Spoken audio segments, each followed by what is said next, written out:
स्वागत है दोस्तों। आज के इस प्रैक्टिस सेट में हम देखेंगे हिंदी साहित्य के महत्वपूर्ण प्रश्न जो परीक्षाओं की दृष्टि से बहुत उपयोगी है। साथ ही आप इसके साथ अपने रिवीजन को भी करते रहिए और आंकते रहिए कि आप कितना अच्छा कर पाते हैं। पहला प्रश्न है, वाक्यम रसात्मकम काव्यम। वाक्यम रसात्मकम काव्यम काव्य की परिभाषा किस आचार्य की है? ऑप्शन है पंडित राज जगन्नाथ, आचार्य भामह, दंडी, विश्वनाथ। इसका जो सही उत्तर है वह है आचार्य विश्वनाथ।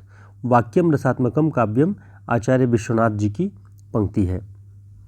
दूसरा प्रश्न है, साहित्य मनुष्य के अंतर का उच्छलित आनंद है, यह कथन किसका है? ऑप्शन है नंदुलारे वाजपेयी, हजारी प्रसाद द्विवेदी, नगेंद्र, रामचंद्र शुक्ल। इसका जो सही उत्तर है वह है आचार्य नंदुलारे वाजपेयी। साहित्य मनुष्य के अंतर का उच्छलित आनंद है। अगला प्रश्न है, यह पूरा ग्रंथ जाली है, पृथ्वीराज रासो के विषय में यह किसने कहा है? रामचंद्र शुक्ल, ग्रियर्सन, हजारी प्रसाद द्विवेदी, चंद्रधर शर्मा गुलेरी। तो इसका जो सही उत्तर है वह है आचार्य रामचंद्र शुक्ल ने। शुक्ल जी ने पृथ्वीराज रासो को पूरी तरह से जाली ग्रंथ कहा है। अगला प्रश्न है, परिंदे कहानी को हिंदी की पहली नई कहानी किस आलोचक ने माना है? ऑप्शन है नामवर सिंह, राजेंद्र यादव, लक्ष्मी सागर वार्ष्णेय, शंभुनाथ। तो इसका जो सही उत्तर है वह है नामवर सिंह। नामवर सिंह जी ने अपनी पुस्तक कहानी नई कहानी में परिंदे कहानी को, जो निर्मल वर्मा की है, उसे पहली नई कहानी कहते हैं। ठीक, इसे ध्यान रखिएगा। अगला प्रश्न है, 8वां सर्ग किसका नाटक है? ऑप्शन है जयशंकर प्रसाद, भारतेंदु हरिश्चंद्र, सुरेंद्र वर्मा, हरिकृष्ण प्रेमी। तो सही उत्तर है सुरेंद्र वर्मा। 8वां सर्ग सुरेंद्र वर्मा का नाटक है। अगला प्रश्न है, काव्य हेतु कितने प्रकार के होते हैं? तो इसका जो सही उत्तर है वह है 3 प्रकार के। काव्य हेतु 3 प्रकार के होते हैं, प्रतिभा, व्युत्पत्ति और अभ्यास। अगला प्रश्न है, कहे ईसुरी फाग किसकी रचना है? ऑप्शन है सुरेश आचार्य, रोहिणी अग्रवाल, मैत्रेयी पुष्पा, कामिनी। तो कहे ईसुरी फाग मैत्रेयी पुष्पा की रचना है। ये उनका उपन्यास है, 2004 में प्रकाशित हुआ था। नाखून क्यों बढ़ते हैं निबंध के लेखक कौन हैं? ऑप्शन है डॉक्टर नगेंद्र, हजारी प्रसाद द्विवेदी, रामविलास शर्मा, प्रताप नारायण मिश्र। तो इसका जो सही उत्तर है डॉक्टर हजारी प्रसाद द्विवेदी या आचार्य हजारी प्रसाद द्विवेदी, इनका निबंध है नाखून क्यों बढ़ते हैं। अगला प्रश्न है, शतरंज की खिलाड़ी किसकी कहानी है? ऑप्शन है शरद जोशी, श्रीलाल शुक्ल, हरिशंकर परसाई, प्रेमचंद। तो प्रेमचंद जी की कहानी है शतरंज के खिलाड़ी। आदि से अंत तक इन्हीं चित्रवृत्तियों की परंपरा को परखते हुए साहित्य परंपरा के साथ उनका सामंजस्य दिखाना ही साहित्य का इतिहास कहलाता है। यह स्थापना किसकी है? मिश्र बंधु, विजय देवनारायण शाही, रामकुमार वर्मा, रामचंद्र शुक्ल। तो इसका जो सही उत्तर है वह है आचार्य रामचंद्र शुक्ल। उन्होंने कहा कि आदि से अंत तक चित्रवृत्तियों की जो परंपरा है उसे परखते हुए साहित्य परंपरा के साथ जब उसका सामंजस्य दिखाते हैं तो यही साहित्य का इतिहास कहलाता है। शुक्ल जी की पंक्ति है, ध्यान रखिएगा। अगला प्रश्न है, सरहपा से संबंधित कौन से तथ्य सही नहीं है?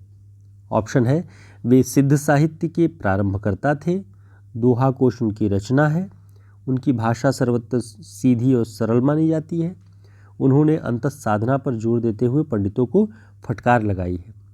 तो ये जो इसमें तथ्य सही नहीं है वह है उनकी भाषा सर्वत्र सीधी सरल मानी जाती है। ये सही नहीं है, क्योंकि हमने देखा है कि सरहपा और तमाम जो सिद्ध और नाथ पंथ के जो भी कवि थे, रचनाकार थे, उनकी भाषाएं जो हैं वो सीधी नहीं थी। वो अंतः साधना की एक तरह से गूढ़ प्रवृत्ति की गूढ़ भाषा में, जिसे संध्या भाषा कहा जाता था, उस तरह की भाषा का वो प्रयोग करते थे।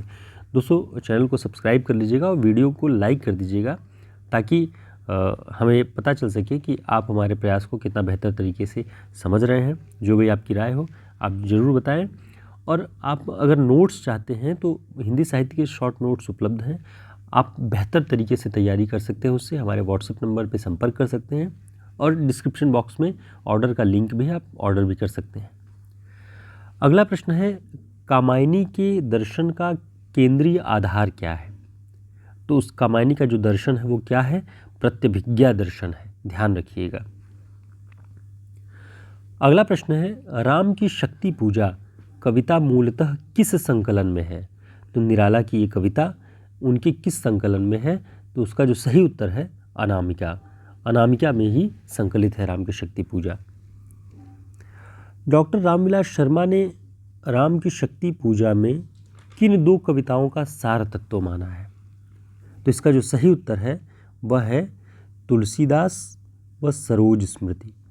तुलसीदास और सरोज स्मृति दोनों का सारतत्व राम की शक्ति पूजा में है, ये डॉक्टर रामविलास शर्मा जी मानते हैं।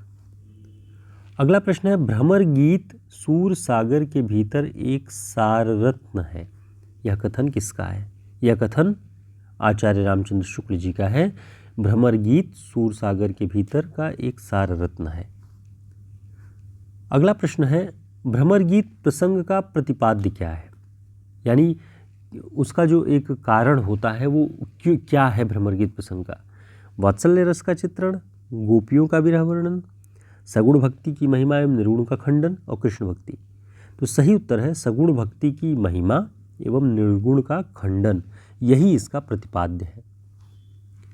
भ्रमर गीत सार में आया हुआ सुफलक सुत का क्या अर्थ है? सुफलक सुत जो है वो अक्रूर है, यानी श्री कृष्ण का मित्र है अक्रूर, उसे सुफलक सुत कहते हैं। उत्तर आधुनिकता की संकल्पना हिंदी में किस कहानी में मिलती है?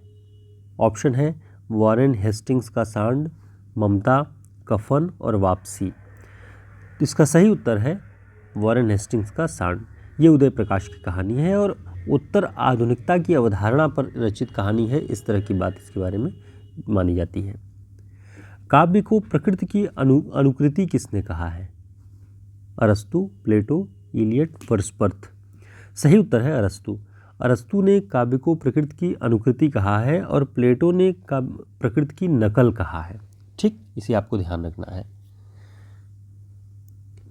कल्पना मानव मस्तिष्क की बिंब विधायिनी शक्ति है, ये कथन किसका है?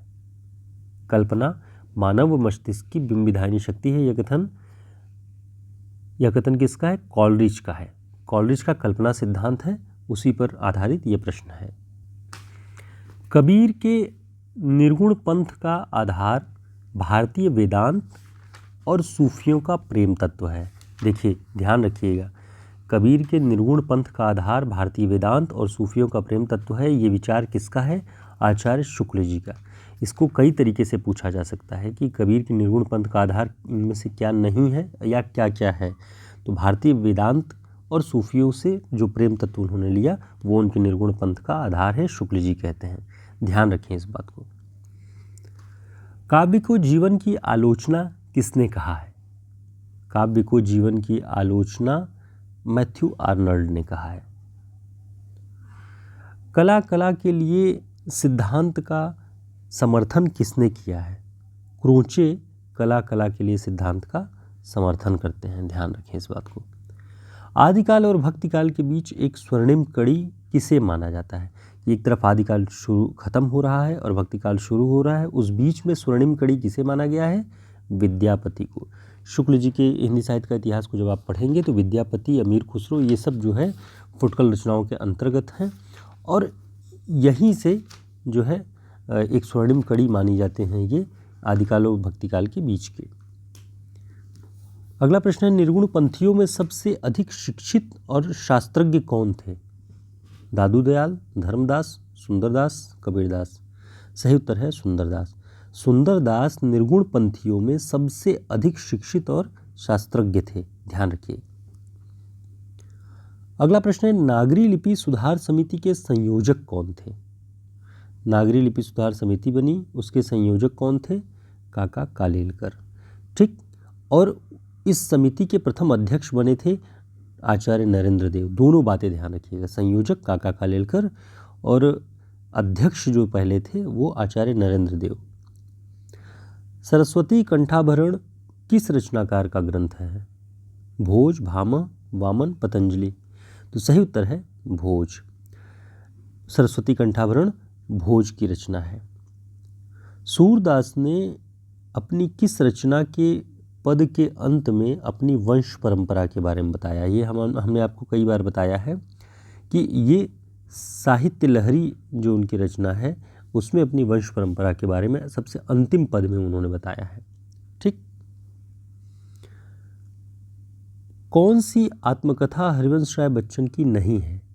ऑप्शन है नीड़ का निर्माण फिर, बसेरे से दूर, 10 द्वार से सोपान तक, और एक है समय है सहचर। तो यही जो है उनकी रचना नहीं है, समय है सहचर। बाकी नीड़ का निर्माण फिर, बसेरे से दूर, 10 द्वार से सोपान तक और क्या भूलूं क्या याद करूं सबसे पहला है। ठीक, ये हरिवंश राय बच्चन जी की आत्मकथा है ये चारों। अगला प्रश्न है सिक्का बदल गया किसकी कहानी है? शिवानी, कृष्णा सोवती, ममता कालिया, मृदुला गर्ग। तो सही उत्तर है कृष्णा सोवती। ये अलग अलग प्रतियोगी परीक्षाओं के पाठ्यक्रम में भी लगाया गया है, एमपी की असिस्टेंट प्रोफेसर की परीक्षा में भी लगा हुआ है। सिक्का बदल गया कहानी कृष्णा सोवती का।